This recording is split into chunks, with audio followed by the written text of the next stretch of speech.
वैसे लोकसभा चुनाव जैसे जैसे करीब आ रहा है वैसे वैसे राजनीतिक दलों की धड़कनें बढ़ती जा रही हैं। जहां एक तरफ विपक्षी दल सत्ता की रेस में आगे निकलने के लिए जोर लगा रहे हैं, तो वहीं दूसरी तरफ बीजेपी जीत का इतिहास रचने के लिए ताकत झोंक रही है।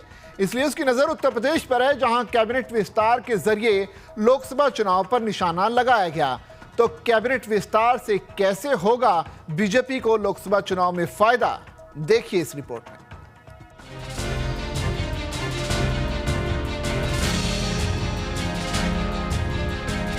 कहते हैं कि राजनीति में जीत हासिल करना इतना आसान नहीं है, और जब बात जीत के साथ साथ इतिहास रचने की हो तो ये डगर और मुश्किल हो जाती है। और इसी डगर को पार करने के लिए बीजेपी ने उत्तर प्रदेश में एक तीर से कई निशाने लगाए। बीजेपी ने देश के सबसे बड़े सूबे में कैबिनेट विस्तार को रूप देने के साथ ही विपक्ष के लिए सियासी बिसात भी बिछा दी।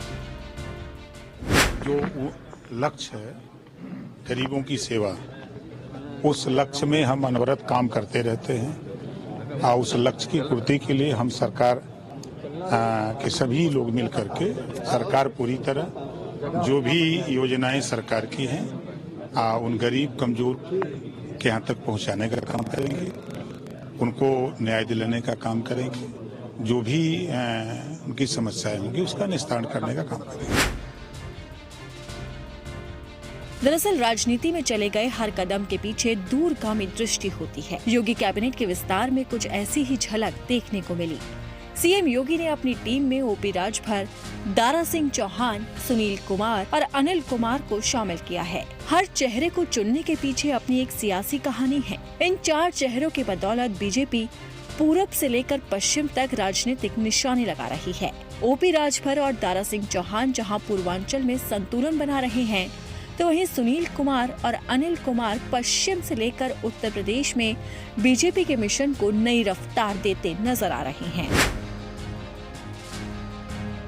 पिछले साल जुलाई में सुबह सपा के दोबारा एनडीए में शामिल होने और योगी सरकार के पहले कार्यकाल में वन मंत्री रहे दारा सिंह चौहान के सपा छोड़ बीजेपी में वापसी करने के बाद से ही मंत्रिमंडल विस्तार को लेकर अटकलें लगाई जा रही थी।